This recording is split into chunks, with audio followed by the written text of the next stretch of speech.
प्रिय विद्यार्थियों, foundation course आधार पाठ्यक्रम की श्रृंखला में आज हम देखने जा रहे हैं व्यक्तित्व विकास और चरित्र निर्माण, personality development and character building तृतीय वर्ष। यह video BA, BCom, BSc, BBA, BCA तृतीय वर्ष के सभी विद्यार्थियों के लिए है। फाउंडेशन कोर्स है, बहुविकल्पीय प्रश्न आएंगे 50 प्रश्न जिनके उत्तर आपको देना होंगे।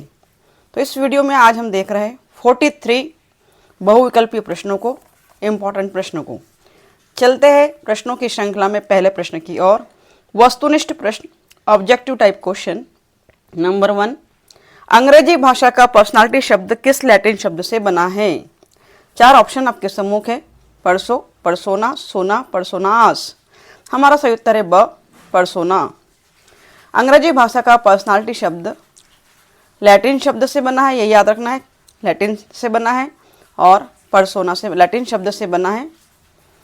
ऑप्शन हमारा ब है, परसोना। किस लैटिन शब्द से? तो परसोना। इंग्लिश में भी दिया है, पढ़ सकते हैं नीचे। From which Latin word is the word personality of English language formed? B option correct है। सेकेंड वाला ऑप्शन देखेंगे, आधुनिक काल में व्यक्ति किस पर आधारित होता है? शारीरिक संरचना पर, सर्वांगीण विकास पर, दोनों पर, उपयुक्त में से कोई नहीं। तो हमारा उत्तर है ब, आधुनिक काल में व्यक्ति सर्वांगीण विकास पर निर्भर होता है या आधारित होता है। बी ऑप्शन को लॉक करेंगे। तीसरा प्रश्न आपके सम्मुख है, व्यक्तित्व को शारीरिक संरचना के आधार पर शेल्डन ने कितने भागों में बांटा है? एक मनोवैज्ञानिक है शेल्डन, उन्होंने व्यक्तित्व को, शेल्डन ने, स ऑप्शन हमारा सही है, 3 भागों में बांटा है। सी ऑप्शन को करेक्ट करेंगे। वो कौन से 3 भाग है आगे हम पढ़ेंगे। चौथा प्रश्न, भारतीय दृष्टिकोण के अनुसार व्यक्तित्व को कितने भागों में विभाजित किया गया है? अब यहाँ शेल्डन का दृष्टिकोण ऊपर देखा, यहाँ हम भारतीय दृष्टिकोण को देख रहे हैं, जिसके आधार पर भी 3 भागों में बांटा गया है। विद्यार्थियों, ऑप्शन हमारा करेक्ट है, टिक कर लेंगे। 5वां प्रश्न स्क्रीन पर है, वह गुण जो मनुष्य को अपने माता पिता अथवा पूर्वजों से मिलता है वह कहलाता है? 4 ऑप्शन है, वातावरण, मनोवैज्ञानिक कारण, वंशानुक्रम, उपयुक्त सभी। हमारा सही उत्तर है वंशानुक्रम। स ऑप्शन करेक्ट है, सी को टिक करेंगे। 6 नंबर का प्रश्न, मनोविश्लेषणवाद के जनक है? अ फ्रॉयड, ब मार्शल, स अल्बर्ट आइंस्टीन, और द उपर्युक्त में से कोई नहीं। हमारा करेक्ट आंसर है अ फ्रॉयड। 7वां प्रश्न है, व्यक्तित्व व्यक्ति के व्यवहार की संपूर्ण गुणात्मकता है कथन है? किसका कथन है? इस प्रकार के प्रश्न पूछे जाएंगे। हमारा ऑप्शन करेक्ट है, वुडवर्थ। व्यक्तित्व व्यक्ति के व्यवहार की संपूर्ण गुणात्मकता है, यह कथन वुडवर्थ का है। ए ऑप्शन को टिक करेंगे। 8वां प्रश्न, व्यक्तित्व के विश्लेषणात्मक सिद्धांत का प्रतिपादन किसने किया? क्या एडलर ने किया, बांडुरा ने किया, वुडवर्थ ने किया, या युंग ने किया? तो सही ऑप्शन है युंग। द ऑप्शन को लॉक करेंगे विद्यार्थियों। 9 नंबर का प्रश्न स्क्रीन पर है, जिन व्यक्तियों का शरीर मोटा, कद नाटा, चित्त आराम पसंद होता है, उन्हें किस श्रेणी में रखा जाता है? अ पुष्टकाय, ब स्थूलकाय, स कृशकाय, और द मिश्रितकाय। हमारा सही उत्तर है ब स्थूलकाय। 10 नंबर का प्रश्न, राजीव एक खुशमिजाज तथा मिलनसार व्यक्ति है, परंतु उसकी प्रवृत्ति रूढ़िवादी तथा अकेलापन उसे पसंद नहीं है। ऐसे व्यक्ति कहलाते हैं, बहिर्मुखी व्यक्ति कहलाते हैं ऐसे व्यक्ति। एक्सट्रोवर्ट, एक होते हैं इंट्रोवर्ट, जो अपने आप में रहते हैं, खामोश रहते हैं, अंदर ही अंदर सोचते हैं, वो एक्सट्रोवर्ट कहलाते हैं। बहिर्मुखी जो सामाजिक होता है, बाहर मिलनसारिता में विश्वास करता है, एक्सट्रोवर्ट कहलाते हैं। सही ऑप्शन है ब बहिर्मुखी। 11 नंबर का प्रश्न, निम्न में से कौन सा प्रकार शेल्डन व्यक्तित्व सिद्धांत में सम्मिलित नहीं है? गोलाकार एंडोमार्फी, आयताकार मेसोमार्फी, चौगाकार एस्ट्रोमार्फी, और लंबाकार एक्टोमार्फी। हमारा सही उत्तर है शेल्डन व्यक्तित्व सिद्धांत में सम्मिलित नहीं है, चौगाकार एस्ट्रोमार्फी नहीं है। बाकी तीनों प्रकार शेल्डन के व्यक्तित्व के है। स ऑप्शन करेक्ट है। व्यक्तित्व का वह अंश जो नैतिकता के विषय में माता पिता के तथा सामाजिक मानकों को समाविष्ट करता है वह है, सही ऑप्शन है स पराहम, जिसे हम सुपर ईगो के नाम से जानते हैं। 12 नंबर का क्वेश्चन है, सुपर ईगो क्या है डिटेल में हम देखेंगे आगे। 13 नंबर का प्रश्न, व्यक्तित्व के द्वारा हम भविष्यवाणी कर सकते हैं, विचार प्रस्तुत किया था? व्यक्तित्व के द्वारा हम भविष्यवाणी कर सकते हैं, यह विचार कैटल द्वारा दिया गया है। वो ऑप्शन हमारा करेक्ट है। 14 नंबर का प्रश्न, व्यक्ति इतिहास, पर्सन हिस्ट्री विधि के प्रवर्तक माने जाते हैं। मुरे व मॉर्गन फाइन व टेंडलर, गाल्टन और इसमें से कोई नहीं। हमारा सही ऑप्शन है गाल्टन। व्यक्ति इतिहास विधि के प्रवर्तक गाल्टन माने जाते हैं। विद्यार्थियों सी को करेक्ट करेंगे। 15 नंबर का ऑब्जेक्टिव आपके सम्मुख है। व्यक्तित्व को परिभाषित करने वाले कारक बुद्धि, अभिरुचि, अभिप्रेरणा, अभिवृत्ति, महत्वाकांक्षा इत्यादि किस प्रकार के कारक है? तो हमारा सही ऑप्शन है ये सभी कारक मनोवैज्ञानिक कारक है। व्यक्तित्व अर्थात आपकी पर्सनालिटी को प्रभावित करने वाले फैक्टर बुद्धि, इंटेलिजेंस, अभिरुचि, एप्टीट्यूड, अभिप्रेरणा, मोटिवेशन और रुचि, इंटरेस्ट आदि सब कारक कौन से हैं? मनोवैज्ञानिक है, साइकोलॉजिस्ट है। 16 नंबर का प्रश्न, वातावरण के साथ सामान्य एवं स्थायी समायोजन ही व्यक्तित्व है। यह परिभाषा किसके द्वारा दी गई है? वातावरण के साथ सामंजस्य एवं स्थायी समायोजन ही व्यक्तित्व है। यह परिभाषा बोरिंग के द्वारा दी गई है। विद्यार्थी बोरिंग को याद कर लेंगे। 17 नंबर का प्रश्न, व्यक्तित्व मूल्यांकन की साधारण विधि कौन सी है? सही ऑप्शन हमारा है प्रश्नावली विधि। याद रखेंगे आप, व्यक्तित्व मूल्यांकन की प्रश्नावली विधि है। 18 नंबर का प्रश्न, व्यक्तित्व मूल्यांकन की सर्वश्रेष्ठ विधि कौन सी है? केस अध्ययन, जिसे हम केस स्टडी कहते हैं। और ऊपर हमने देखा प्रश्नावली विधि, जिसे इंग्लिश में क्वेश्चनर मेथड कहते हैं। 19 नंबर का प्रश्न, मनोवैज्ञानिकों ने व्यक्तित्व के कितने पहलू माने हैं? मनोवैज्ञानिकों ने व्यक्तित्व के 4 पहलू माने हैं। देखिए, व्यक्तित्व पर 2 प्रकार से प्रश्न पूछा गया है। भारतीय दृष्टिकोण क्या है, पीछे पूछा गया है। शेल्डन ने कितने भागों में बांटा है, फिर पूछा है मनोवैज्ञानिकों ने कितने भागों में बांटा है। इन सबको हम देखेंगे कौन कौन से प्रकारों में कितना कितना बांटा गया है। गेस्टाल्ट दृष्टिकोण से व्यक्तित्व की व्याख्या किसने की? ये पुनः एक प्रश्न इस प्रकार से पूछा गया है। अलग अलग विद्वानों ने अलग अलग कहा व्यक्तित्व के बारे में। तो गेस्टाल्ट दृष्टिकोण से व्यक्तित्व की व्याख्या आलपोर्ट ने की। अब ये गेस्टाल्ट दृष्टिकोण क्या होता है, इसे भी हम देखेंगे। कैटल के अनुसार व्यक्तित्व के लक्षणों की कुल संख्या कितनी है? कैटल के अनुसार व्यक्तित्व के लक्षणों की संख्या 171 है, 171।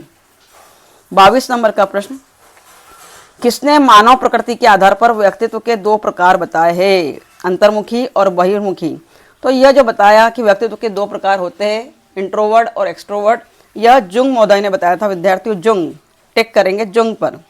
23 नंबर का प्रश्न, आध्यात्मिक प्रवृत्ति एवं साहित्यिक रुचि वाला व्यक्ति होता है। तो आध्यात्मिक प्रवृत्ति और साहित्यिक रुचि वाला व्यक्ति अंतर्मुखी होता है, इंट्रोवर्टेड होता है। अंतर्मुखी व्यक्तित्व वाले व्यक्ति रुचि रखते हैं। उत्तर आएगा स्वयं में। 25 नंबर का प्रश्न, अत्यधिक वाचाल, प्रसन्नचित करने वाले तथा सामाजिक प्रगति के धनी व्यक्ति का व्यक्तित्व कैसा होता है? उत्तर बहिर्मुखी होता है, एक्सट्रोवर्ट होता है। 26 नंबर का प्रश्न, व्यक्तित्व का मनोविश्लेषणवादी विचार किसने दिया था? व्यक्तित्व का मनोविश्लेषणवादी विचार फ्रॉयड ने दिया था। फ्रॉयड को याद करेंगे। 27 नंबर का प्रश्न, वीडियो को स्किप मत कीजिएगा, बहुत ही महत्वपूर्ण है आपकी एग्जाम के पॉइंट ऑफ व्यू से। परीक्षा सन्निकट है, जल्दी ही आपके पेपर होने वाले हैं, उसमें से यह प्रश्न पूछे जाने की संभावना है। 27 नंबर का प्रश्न, व्यक्तित्व के किस पहलू का संबंध मानव की क्रियाओं से है? उत्तर क्रियात्मक पहलू, फंक्शनल एस्पेक्ट का संबंध व्यक्तित्व से है। 28 नंबर का प्रश्न, दार्शनिक और विचारक व्यक्तियों का व्यक्तित्व कैसा होता है? दार्शनिक और विचारक व्यक्ति भी अंतर्मुखी होते हैं। विद्यार्थी, जिस तरह साहित्यकार होते हैं उसी तरह दार्शनिक विचारक भी अंतर्मुखी होते हैं, इंट्रोवर्टेड होते हैं। 29 नंबर का प्रश्न, व्यक्तित्व मापन के लिए व्यक्ति की संपूर्ण सूचनाएं प्राप्त करने की विधि कौन सी है? व्यक्ति इतिहास विधि है। व्यक्तित्व मापन अर्थात पर्सनालिटी मेजरमेंट अगर करना है तो केस स्टडी मेथड को हम देख सकते हैं। व्यक्ति इतिहास विधि, case history method, case study नहीं, केस हिस्ट्री मेथड देख सकते हैं, व्यक्ति इतिहास विधि। 30 नंबर का प्रश्न है, व्यक्तित्व की आधुनिक अवधारणा है। तो इसमें हमारा ऑप्शन करेक्ट है, अनुवांशिकता प्लस वातावरण प्लस समन्वय प्लस विलक्षणता, ये चारों को मिलाकर ही व्यक्तित्व की आधुनिक अवधारणा दी जाती है, इसलिए ऑप्शन हमारा करेक्ट है। 31 नंबर का 31 नंबर का प्रश्न आपके सम्मुख है, व्यक्तित्व के मापन के लिए निम्न में से कौन सा व्यक्तिनिष्ठ परीक्षण है? हमारा सही उत्तर है जीवन कथा परीक्षण।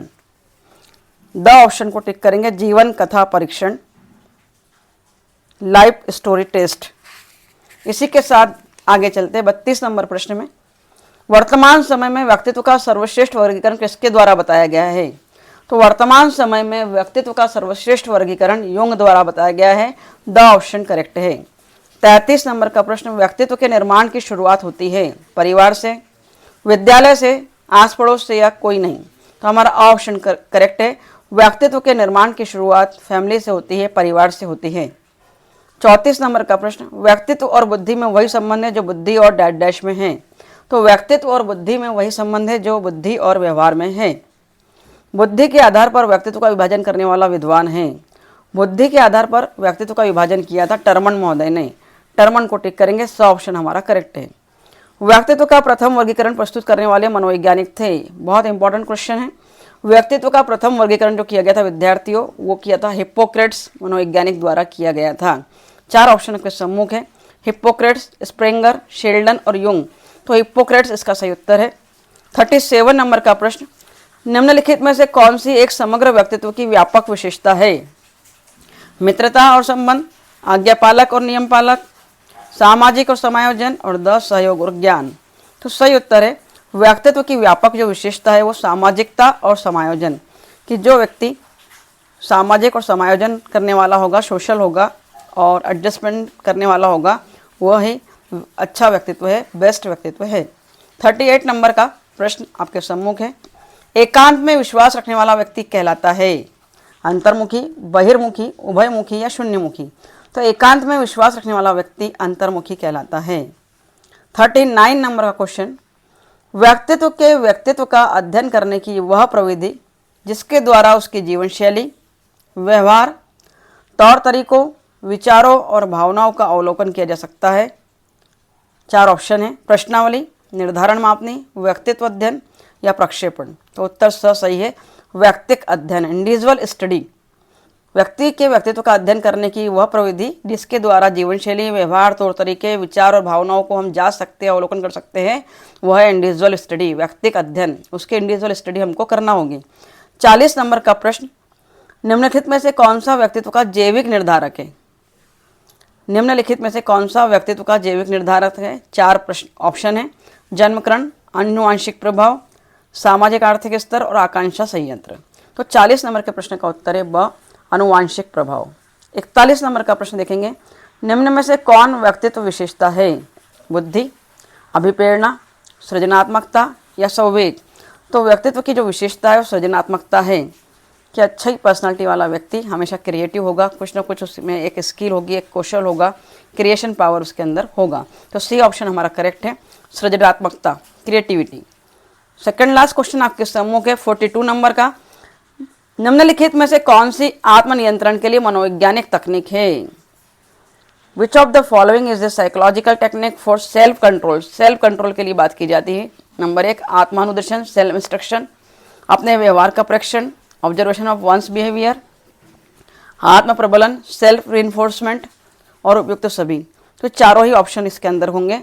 अगर आपको स्वयं को आत्मनियंत्रित रखना है तो उसकी मनोवैज्ञानिक टेक्निक जो है वो सभी है, तीनों हैं, इसलिए हमारा ऑप्शन है द ऑप्शन को टिक करेंगे। 43 लास्ट क्वेश्चन आपके समूह के स्क्रीन पर, व्यक्तित्व के नैतिक पक्ष का प्रतिनिधित्व करता है। व्यक्तित्व के नैतिक पक्ष का प्रतिनिधित्व करता है, represent the moral aspect of personality, इदम, अहम, पराहम या अचेतन। तो हमारा स ऑप्शन करेक्ट है, व्यक्तित्व के नैतिक पक्ष का प्रतिनिधित्व पराहम करता है, स को टिक कर लेंगे। तो इस प्रकार विद्यार्थियों आज आपने आधार पाठ्यक्रम व्यक्तित्व विकास और चरित्र निर्माण फाउंडेशन कोर्स से personality development and character building तृतीय वर्ष के सभी विद्यार्थियों ने 43 ऑब्जेक्टिव प्रश्नों को देखा, जो कि आपकी परीक्षा के दृष्टिकोण से बहुत ही उपयोगी और महत्वपूर्ण है। और यह वीडियो राष्ट्रीय शिक्षा नीति के नवीन पाठ्यक्रम अनुसार देवी अहिल्या विश्वविद्यालय के सिलेबस के अकॉर्डिंग आपको प्रस्तुत किया गया है। इसी प्रकार के महत्वपूर्ण वीडियोस आपको लगातार मेरे चैनल पर प्राप्त हो रहे हैं। अगर वीडियो आपके लिए यूज़फुल है, लाभकारी है, कुछ फ़ायदा हो रहा है तो ज़रूर इसे आगे बढ़ाइए, शेयर कीजिए और कमेंट, लाइक, सब्सक्राइब भी कीजिए। Thank you very much for watching my channel.